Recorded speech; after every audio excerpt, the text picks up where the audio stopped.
New worlds, massive wars, and living a whole new life. Hello, I'm GamerZach, and welcome to my 20 upcoming PC MMORPG games in 2019 and 2020 list. Now, every year people compare upcoming MMOs to the greats of the past, but you have to remember that even in the best of years, we only got 3 or 4 MMOs that stood the test of time.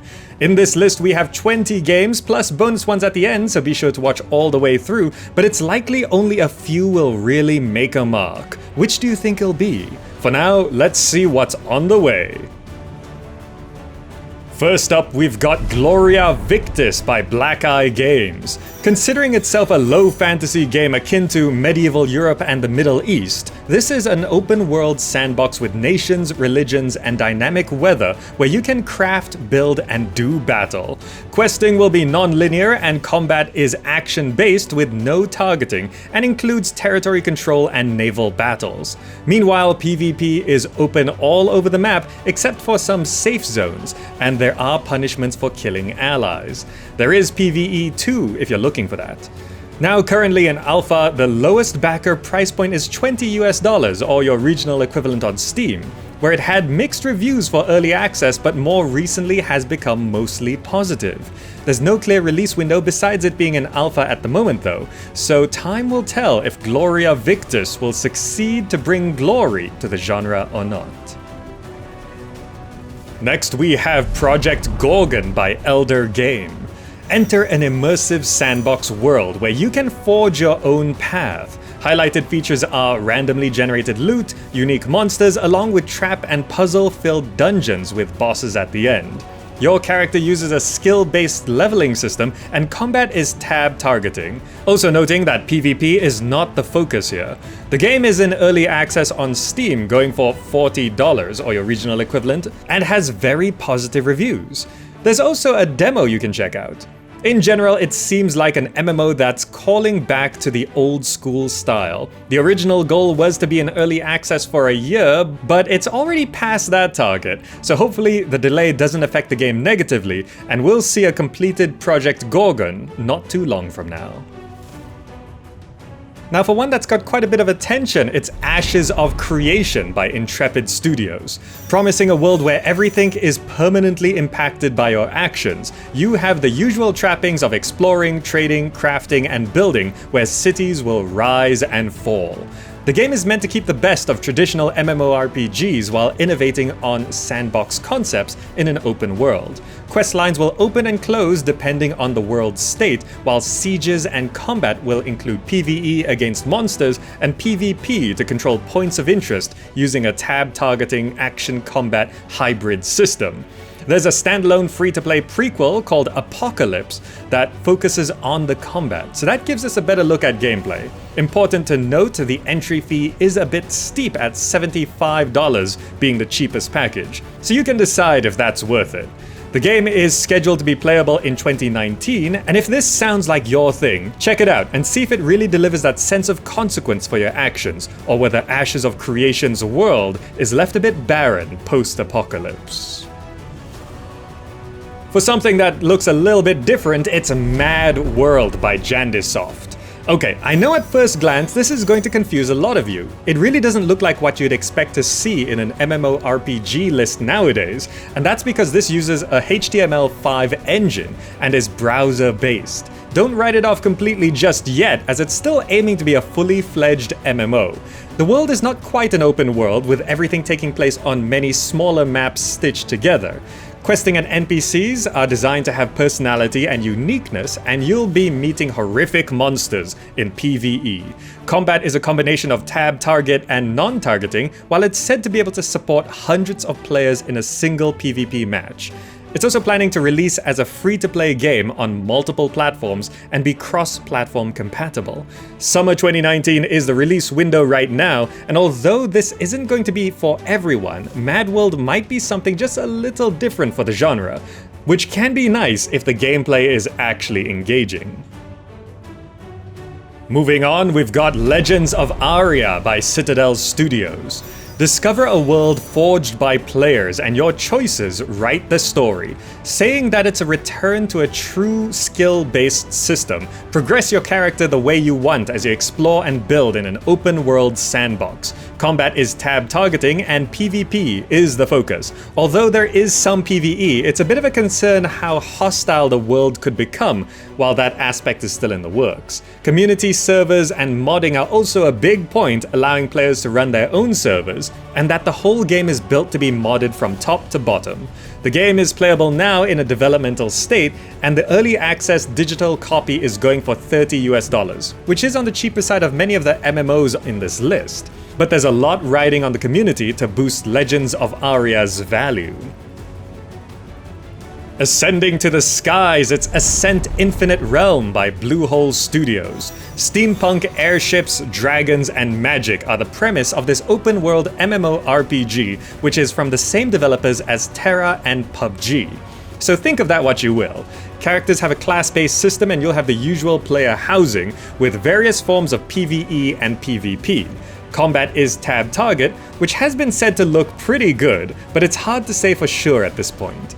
There is a concern about the state of the game and its developers, especially considering the official trailer itself is laggy, and it's aiming to be a free-to-play title, which has its risks too. So I'd be cautious, and if you're interested, keep up with Ascent Infinite Realm's development, and we'll see if it can ascend into a playable state.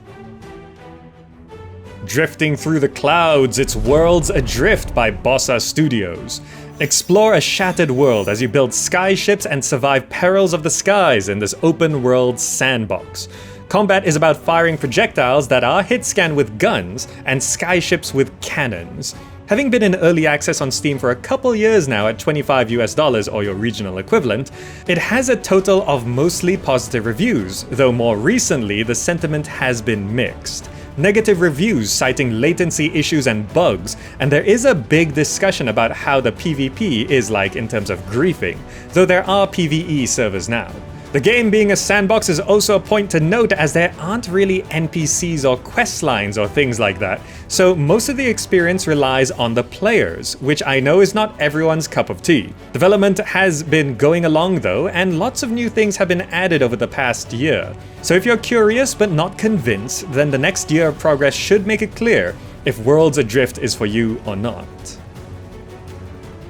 For more of a science fiction approach, we've got Population Zero by Enplex Games, a sci-fi sandbox survival game about surviving on a harsh alien world and trying to make it your home, all the while you suffer from mutations caused by the environment. The world is meant to be about 24 square kilometers large, supporting several hundred players, which is a much larger number than the usual survival sandbox type game. Fair warning, this is a full loot PvP game, but they are working on systems to prevent griefing, like keeping veteran players fighting amongst themselves and not bullying newcomers. As usual, there are founder packages, with the cheapest going for $20 US, and there are concerns that it's just going to be another buggy mess, as is common with this type of game. However, closed and open beta is scheduled for later 2019, at which point we'll be able to see exactly what kind of game Population Zero mutates into. And now for a series of games inspired by the old City of Heroes, starting with City of Titans by Missing Worlds Media. Working with character archetypes that you can choose from, be a hero or villain, completing quests in a metropolis. Interestingly, procedural interiors are a thing for some quests too. When we looked at the game last year, it was still extremely rough, but more recent updates and reveals have started to provide more clarity in terms of what the game is actually going to be like. Originally aiming for some kind of release in 2018, the game has been delayed, and it's hard to say when a full release will happen. It did raise over $670,000 US on Kickstarter, but that was way back in 2013, and money doesn't last forever. Considering last year's progress, it should be reasonable to see something proper from City of Titans over the next year or so. Staying with heroes, it's Ship of Heroes by Heroic Games. a superhero MMORPG that aims to be the best of space and hero games combined. Here, you can be a hero in a dangerous galaxy as you defend a city against criminals and alien invaders. Customize your hero's design, develop your playstyle, rise through the ranks, and gain fame. PvE and PvP, along with harvesting, crafting, and trade, are part of this game, and combat is tab targeting, where you can switch out powers for duels, or to stack them and complement your teammates. Monetization of the game will be using a subscription model, which I know many prefer, but it's important to mention. The game has been making progress over the years, and a playable release is tentatively looking at the end of 2019, though I wouldn't be surprised if Ship of Heroes takes a bit longer than that to take off. For one more hero MMO, it's Valiance Online by Shogun.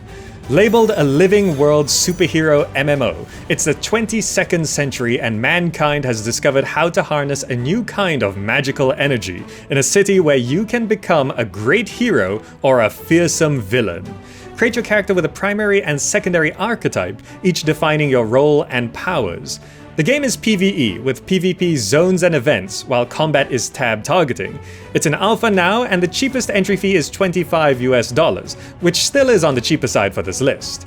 Though I'll note that the production of the game has been going on for a few years now, and outside of their Discord it's hard to find any new information about the game, which does cause concern. Hopefully development ramps up over the next year or so, and we'll get a clearer understanding of what Valiance Online could be on release over time. And now for something different with Conqueror's Blade by Booming Games. Kind of like a combination of Total War and For Honor, with Eastern and Western civilizations. This is an MMO centered around massive battles and one-on-one duels in the middle of them as you conquer territories in a world sandbox. Quests are limited time events and specific territory wars are scheduled at the moment. Combat is meant to be smooth action with tactical control over cores, with PvP and PvE, while the business model is looking to be free to play, which means the most people can join the battle to boost the scale, but further monetization and quality of community is always a concern. The game is meant to have more playable events through 2019, and we can expect Conqueror's Blade to become consistently playable over the next year or so. Then for one that piqued a few people's interests, it's New World by Amazon Game Studios. Join forces with others to colonize, build, craft, and survive as you fight against raiders, the wilderness, and gathering evil. When Amazon announced that they're making an MMO, it did raise some eyebrows, but so far it does seem to be shaping up to be something proper. The topic of colonizing the New World has stirred some controversy, but those flames might be fanned by Amazon itself having its own controversies. Servers are intending to launch being able to support 500 players, and there's a goal to raise that to 10,000 using cloud technology, which would be important when it comes to the territorial wars and establishing of communities. Characters are classless, and although there is combat, you should be able to avoid it as not everyone needs to be a fighter. The game sounds impressive, and with Amazon behind it, the budget required to do something like this isn't an issue. Though at the time of making this video, the official YouTube channel only has a clip of running through the environment. So let's see how New World gets developed over the next year. And then a strange one with ReWorld Online by Qwerty Studio Inc. Not to be confused with the other ReWorld, this is a game inspired by Ultima Online and Gary's Mod? That's an odd combination that could be a great idea or just a bit weird. Gather, craft, build, and fish, and your character won't have classes, and there's a skill system with no maximum level. Fully customizable private servers that can support thousands of players, procedural worlds, and a town system with building and prosperity are also a thing. It's a PvP full loot system, and combat is tab target. The game is meant to be free to play, but there are paid for passes, with the cheapest one being $20 US, though not being paid to win is a priority. I'd tread lightly when it comes to this project, which could be good if things work as advertised, but it needs more time, and only time will tell for ReWorld. Going to one that we've been watching for a few years now, it's Camelot Unchained by City State Entertainment. Choose from one of 3 realms to make a name for yourself and rebuild the world. Characters from different factions can choose from a variety of classes, leveling is horizontal progression, and combat is a component combat system, with player-created abilities and individual body part damage, making combat very modular in many ways, which could be interesting. There will also be Realm v Realm PvP with PvE for things like dungeons, monsters, and animals. Monetization is a subscription method, with a pledge to not have any thinly veiled cash grabs, while currently for pre-ordering, the cheapest package is $35 for Beta 2 access and $60 for Beta 1 access. We've been watching this one for a while, and it has raised over $5 million, so budget shouldn't be a problem. Beta 1 launched in mid-2018 with 3 stages of beta planned, and there is a kind of goal for full launch in 2019, but I would be surprised if it hit that target. A 2020 release does seem more possible though, so hopefully Camelot Unchained will be releasing without too many more delays, and it will be in a state to deliver all the massive promises. And then for a couple Asian MMOs, starting with Astelia Online by Barunsan Entertainment. A classical MMORPG striving to return to the roots of the genre. Characters have the traditional tank, healer, DPS role options, but the classic classes are made flexible when it comes to skills and abilities. Combat is tab target with active dodging, and the game has PvE dungeons and arenas that you can do solo or teamed up. Meanwhile, PvP is in the arena and persistent faction warfare, promising no griefing. Interestingly, there's a companion system where you can collect and level up Astels that you kind of control. Having launched recently in South Korea, summer 2019 is the intended Western release, and although the game is free to play in the East, it's going to be buy to play in the West. I know many have been waiting a long time for this one, as it's been a 7-year development time, which could mean that this release is really polished, but it's not a guarantee. Asian MMOs don't always get a global release, so if you're looking for one that is, check out Astelia Online. One more from the East, it's Lost Ark by Smilegate. An action MMORPG with gameplay along the lines of Diablo or Path of Exile, where you can explore a vast world. Characters are class-based with 12 to choose from, and combat is non-target, action-oriented with plenty of PvE dungeons, while PvP is in arenas and large-scale battles. It's not all fighting though, as mining, hunting, minigames, and a card game are a part of the game too. Although it's not getting a proper Western release at the moment, the game is coming to Russia first at least, and word is that the Russian version won't be region locked. It's unclear if there are any solid plans to localize to more regions, but I know many are hoping for just the chance to play Lost Ark without too many complications, and maybe that could be relatively soon. And then we've got Pantheon Rise of the Fallen by Visionary Realms. Set in a wildly diverse world, formed of fragments from different realms and times with a high fantasy theme. Character creation has races and classes with a progeny system too. Social aspects are a focus with friends, allies, and cooperation as part of the core gameplay. Promising to be fundamentally different, colored mana, dynamic NPCs, a character-specific perception system, and combat has a kind of dual tab target approach. PvE is the focus, but it's not just against NPCs, but also the world itself and the environments can affect your abilities, while PvP will be in shards. Monetization is going to be subscription-based and claims it's not a casual game, and they're targeting a specific kind of player. Which means it's more of a niche game, but that could also limit its potential. Overall, it sounds very promising, with a lot of new approaches to old ideas. No dates are set in stone, but an alpha is predicted to happen in 2019, with a possible 2020 release, if Pantheon Rise of the Fallen manages to rise to the challenges of this genre's development. For one that's being considered pretty big, it's Chronicles of Illyria by Soulbound Studios. Living a life of meaningful existence and promising that the grind is gone from gameplay, the main feature that defines this game is that your character will die of old age after starting as a member of an NPC family and living a lifetime of adventuring, farming, sieging, and governing. The world is meant to be a mix of theme park and sandbox, and combat is a kind of action system with a combination of player and character skill, requiring you to dodge, parry, and manage stamina. PvP is heavily available, though stating it's rare in civilized areas, but no area is 100% safe. Cost of entry is $45 for the cheapest package, but if you want access to Beta 2 and 1, you'll have to pay more than that. There are a lot of big promises here, and if they actually play as engaging as they sound, then this could be something special. Having raised almost $6 million, it's a pretty big project, and the projected release date is the second half of 2019. Though as with any game on this list, I would not be surprised if Chronicles of Illyria got delayed into 2020. For our final entry, it's Crowfall by Artcraft Entertainment. Calling itself a throne war simulator, engage in territorial conquest as you amass wealth, gain power, and find relics. There's a concept of eternal heroes, dying worlds, where your character will continue to exist, but the game follows seasons for campaigns, each lasting 1 to 3 months. Character classes and races are a thing, and certain classes are locked to certain races.